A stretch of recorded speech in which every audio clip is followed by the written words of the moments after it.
Hello फ्लोनर्स, this is Nikita और BMC के chief IAS Iqbal Singh चाहल ने ये साफ साफ कहा है कि आने वाले 30 इयर्स यानी कि बाय 2050 80% ऑफ साउथ मुंबई पानी में डूब चुका होगा। बट आखिर ऐसी क्या वजह है जो मुंबई इतनी तेजी से डूब रहा है? सो हाल ही में मुंबई में जहाँ पे 1948 के बाद से किसी ने भी साइक्लोन ना तो कभी देखा था ना तो कभी उसके बारे में सुना था, वहीं पे अचानक से 2020 और 2021 में ही दो सिवियर साइक्लोन्स निसर्ग और तौकते मुंबई में सडनली आ गए। सो क्या ये ही मुंबई की डूबने के कुछ अर्ली साइंस है? एंड डज दिस मीन कि आईएएस इकबाल सिंह की बात सच होने जा रही है?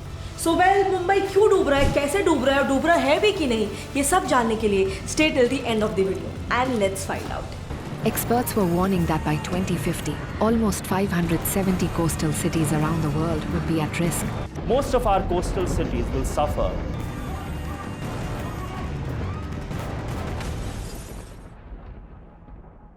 सो फ्लोनर्स, आज आप जो मुंबई को देख रहे हो उसके डेवलपमेंट में एक अच्छा खासा हाथ मुंबई पोर्ट्स का है। मुंबई का पोर्ट पूरे भारत का सबसे बड़ा नेचुरल पोर्ट है which caters to an entire range of cargo types like break bulk, project cargo, edible oil, coal, petroleum oil and lubricants, chemical, automobile, cement, fertilisers. Basically आप ये कह सकते हो कि मुंबई का पोर्ट इंपोर्ट और एक्सपोर्ट में बहुत ही मेजर रोल प्ले करता है। बट अनफॉर्चुनेटली मुंबई का एक पोर्ट हो पाना यानी कि उसका एक वाटर बॉडी के करीब हो पाना ही one of the major reasons है जो उसको डूबने में मजबूर कर रहा है, जिससे कि फ्यूचर में वो डूब सकता है। And who is to blame for all of this? Of course global warming. इतना इंटेंस ग्लोबल वार्मिंग कि उसके इफेक्ट्स तो हमें अभी से ही दिखना शुरू तक हो गए हैं। इफेक्ट नंबर 1, मुंबई ने 1948 के बलूचिस्तान साइक्लोन के 72 साल बाद रिसेंटली दो severe and strongest cyclone Nisarga in 2020 और साइक्लोन तौकते इन 2021 फेस किया है। Effect number 2, in 2019 Mumbai broke its 65-year rain record. Statistically 2018 में 1138.8 मिलीमीटर्स तक की बारिश बरसी थी, which suddenly took a very big jump in 2019. Rainfall in 2019 was measured at 3,453 millimeters. Effect number 3, NASA ने आईपीसीसी रिपोर्ट से सी लेवल मापे थे एंड उसके मुताबिक अब उनका मानना ये है कि by the end of century India के कई सारे कोस्टल सिटीज 2.7 फीट तक डूब जाएंगे। Yes, not only Mumbai but India के दूसरे शहर भी डूबने वाले हैं, उन पर खतरा है। बट एक मिनट, अगर ये सारी चीजें वेदर चेंजेस और अल्टीमेटली ग्लोबल वार्मिंग की वजह से हो रही है तो क्या सिर्फ मुंबई और इंडिया ही इसका ब्रंट सह रहा है? Well, absolutely not. Even the world is drowning. Indonesia का कैपिटल जकार्ता, जहां पर 10 मिलियन से भी ज्यादा लोग रह रहे हैं, is marked as one of the fastest sinking cities in the world. And by 2019, 40% of the city was already seated below the sea level. और इसके अलावा सबसे बड़े रिस्क है मालदीव्स, फिजी आइलैंड, नाउरू और तुवालू जैसे 52 small island states, also known as SIDS। इससे आप अंदाजा लगा ही सकते हो कि हमारे कोस्टल सिटीज के साथ ही इन सारे देश के लोगों को भी कितना नुकसान झेलना पड़ेगा। इनफैक्ट अभी रिसेंटली कोरोना के टाइम पे भी यही सेम चीज हुई थी। काफी सारे लोगों के अचानक से रातों रात जॉब छूट गए थे और उनके पास कोई एक अच्छा इन्वेस्टमेंट प्लान नहीं होने की वजह से वो अचानक से अपने फैमिली को सस्टेन नहीं कर पाए। But on the other hand जिन्होंने इन्वेस्टमेंट्स कर रखे थे उनके पास एक प्लान बी था ऐसे सिचुएशन में जहां पर उनका प्लान ए यानी कि उनका एक normal source of earning fail हो गया। And that is how important investment is. So अगर आप भी अपनी लाइफ में इन्वेस्टमेंट की इंपॉर्टेंस को समझते हो तो मैं लाई हूँ आपके लिए CoinDCX एप्लीकेशन। CoinDCX इंडिया का safest and simplest crypto currency investment application है जो क्रिप्टो ट्रेडिंग और ऑनबोर्डिंग बहुत ही इजी बना देता है for both new and existing customers. तो रुकिए क्या हो, download the application from the link in the description और साइन अप करो and complete your KYC and उसके बाद आपको सिर्फ अपना बैंक अकाउंट इसमें लिंक करना है and you are good to go. आप इसमें अपना क्रिप्टो जर्नी सिर्फ 100 रुपए के मिनिमम डिपॉजिट से ही स्टार्ट कर सकते हो। And what's more amazing is कि इसमें आप एज लो एज 10 रुपीज तक का भी क्रिप्टोज बाय कर सकते हो। इनफैक्ट क्या आपको पता है कि द इंडियन गवर्नमेंट ने कोई भी ऐसा लॉ नहीं पास किया है क्रिप्टो रेगुलेशंस पे, and that is why it is absolutely permitted to buy, hold, trade and sell crypto currencies in India. Users funds on CoinDCX are completely safe and insured. In fact, CoinDCX application based है on the 7M model and इसमें आपको multiple inbuilt security features like 2-factor authentication, withdrawal password, etc. ये सब है। Plus इसमें आप अपने funds को instantly withdraw और deposit कर सकते हो anytime 24/7। CoinDCX ISO सर्टिफाइड है और ऑफर करता है एक्सेप्शनल कस्टमर सपोर्ट 24/7। तो what are you waiting for? आप डिस्क्रिप्शन लिंक से CoinDCX को डाउनलोड करके मेरा कोड GetSetFly100 को यूज कर सकते हो, जिससे आपको मिलेंगे sample bitcoins worth ₹100। So learners, invest on CoinDCX application, क्योंकि फ्यूचर यही है। बट अब यहाँ पर सवाल उठता है कि अगर इंडिया डूब रहा है, वर्ल्ड भी डूब रहा है, तो इस सब के पीछे की वजह क्या है? वेल, रीजंस कई सारे हैं, बट मेजर रीजंस दो हैं। Number 1, thermal expansion. 1950 से 2010 तक वर्ल्ड का सी लेवल पूरे 6 इंचेस से राइज हो चुका है। नाउ पूरा सी का लेवल राइज हुआ है, तो obviously there has to be some major reason behind it, and yes, there is thermal expansion. Human activities की एमिशंस की वजह से जो एटमॉस्फेरिक हीट पैदा होती है, उसमें से 90% ऑफ हीट ओशियंस एब्जॉर्ब कर लेते हैं। And as we know, water expands as it gets warm.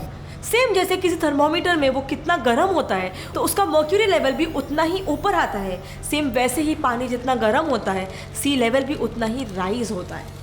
And let me tell you कि 2010 में the ocean was 1.2 degree fahrenheit warmer than it was in 1950। Now I know 1.2 degrees सुनने में बहुत ही छोटा लग रहा होगा, पर इसी नंबर के चलते सी लेवल 6 इंचेस से राइज हो चुका था। सो बेसिकली भूलो मत कि अगर ये इतना छोटा चेंज भी है तो भी ये पूरे के पूरे सी लेवल पे आया है, पूरे सी वाटर बॉडी पे आया है। सो इससे आपको अंदाज़ा लग ही रहा होगा कि कितना हीट लगा रहेगा उस पूरे के पूरे सी को 1.2 डिग्रीज फ़ारेनहाइट बढ़ाने में, टेम्परेचर उसका। इनफैक्ट कई बार आमतौर पे भी सी लेवल राइज होता है, एंड माइंड यू ये 6 इंचेस का राइज 75% फास्टर राइज हुआ था than it should be normally. Now environmental changes के पीछे का reason number 2, glaciers are melting. Washington Post के हिसाब से हर साल 1.2 trillion tons of ice melt हो रही है। आप जरा इस इमेज को देखिए, यहाँ दिखाई गई सारी बिल्डिंग्स ग्लेशियर की क्वांटिटी को रिप्रेजेंट कर रहा है, जहाँ पर ये साफ साफ दिख रहा है कि ग्लेशियर्स आज की तारीख में कितने हद तक पिघल चुकी है, एंड यही पिघलती बर्फ 2/3 of global sea level rise करने की वजह बन चुकी है। और तो और नासा के इस चार्ट से ये साफ साफ पता चल रहा है कि 68.67 ट्रिलियन टन तक की आइस कितनी तेजी से 1998 से 2015 तक सिर्फ 17 साल में मेल्ट हो गई थी, सिर्फ 17 ईयर्स में। सो बेसिकली अगर ये सारे चेंजेस इतने फास्ट हो रहे हैं, सी वार्म हो रहा है तो उसका वाटर लेवल राइज हो रहा है, ग्लेशियर्स मेल्ट हो रहे हैं तो वाटर लेवल राइज हो रहा है, तो इसका अंदाजा लगाना इतना मुश्किल नहीं है कि कितने नियर फ्यूचर में हमारा India, and not just India, पूरे वर्ल्ड के बहुत सारे कंट्रीज पानी के अंदर डूब चुके होंगे। एंड अगर देखा जाए तो एक तरीके से लिटरली मुंबई डूबने वाला है फ्यूचर में, लेकिन आज की तारीख में मुंबई मेटाफोरिकली ऑलरेडी डूब चुका है। यस, मैं लिटरली बात नहीं कर रही हूँ, मैं मेटाफोरिकली बात कर रही हूँ। मुंबई का नाम एज अ सपनों की नगरी आज डूब चुका है।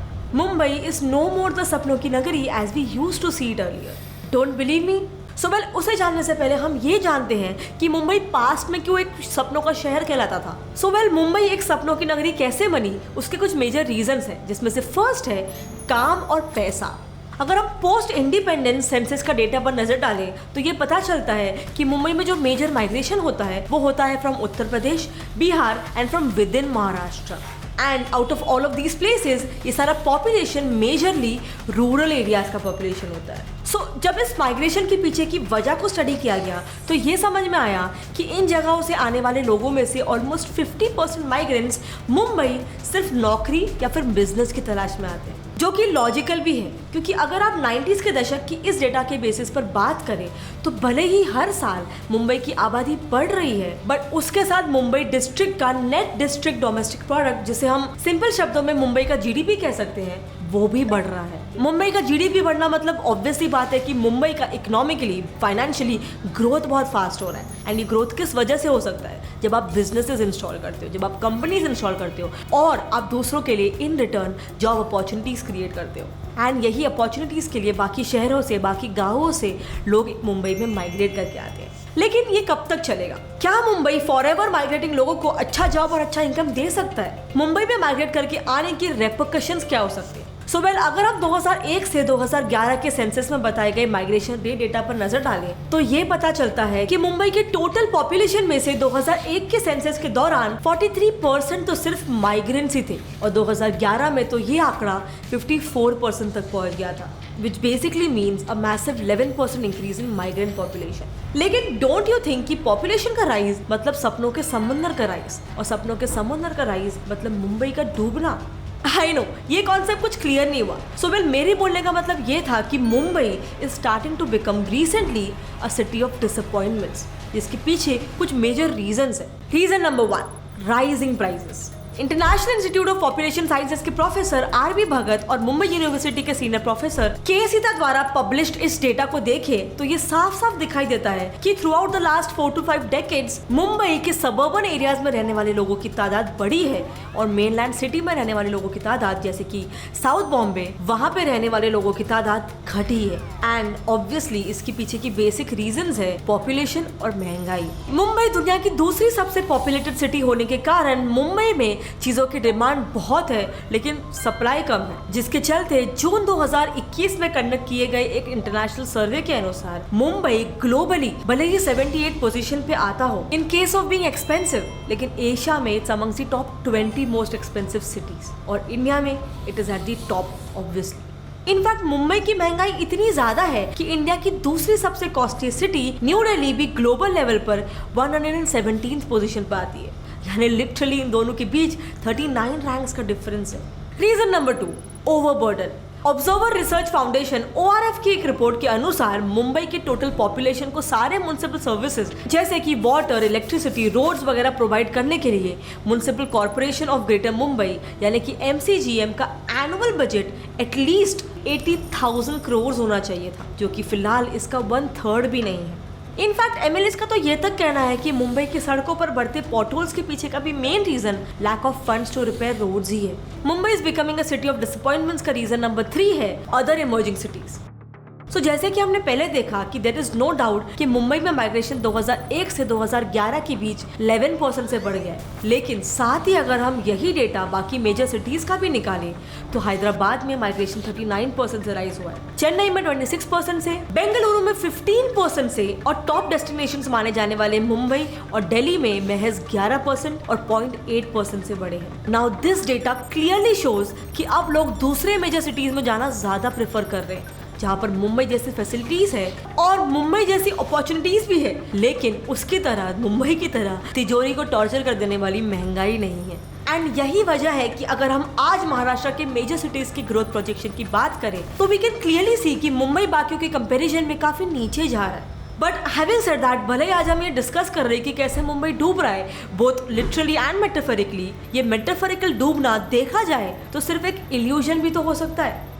हो सकता है कि हमें ये इल्यूजन आ रहा है कि मुंबई डूब रहा है मेटाफोरिकली, मतलब it is becoming a city of disappointments. But इसके पीछे का रीजन ये हो सकता है कि मुंबई जहां पर अपनी उसी स्टडी पेस से बढ़ रहा है बट बाकी के Indian cities are catching up with the pace of Mumbai, and इस वजह से हमें ये लग रहा है कि मुंबई तो बढ़ रहा है बट उससे ज्यादा क्योंकि बाकी सिटीज बढ़ रही है तो हमें मुंबई घटते हुए दिख रहा है। वेल ऑनेस्टली स्पीकिंग ये मेरा खुद का थियरी है, लेकिन अगर आपको ये चीज सही लग रही है, आप मेरी बात से सहमत हो या असहमत भी हो, बेसिकली आपके जो भी ओपिनियंस है आप मेरे साथ नीचे कमेंट सेक्शन में शेयर कर सकते हो। I would love to no.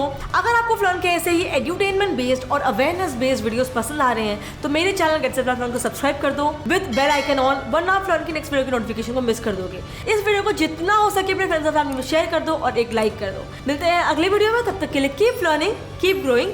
जय हिंद।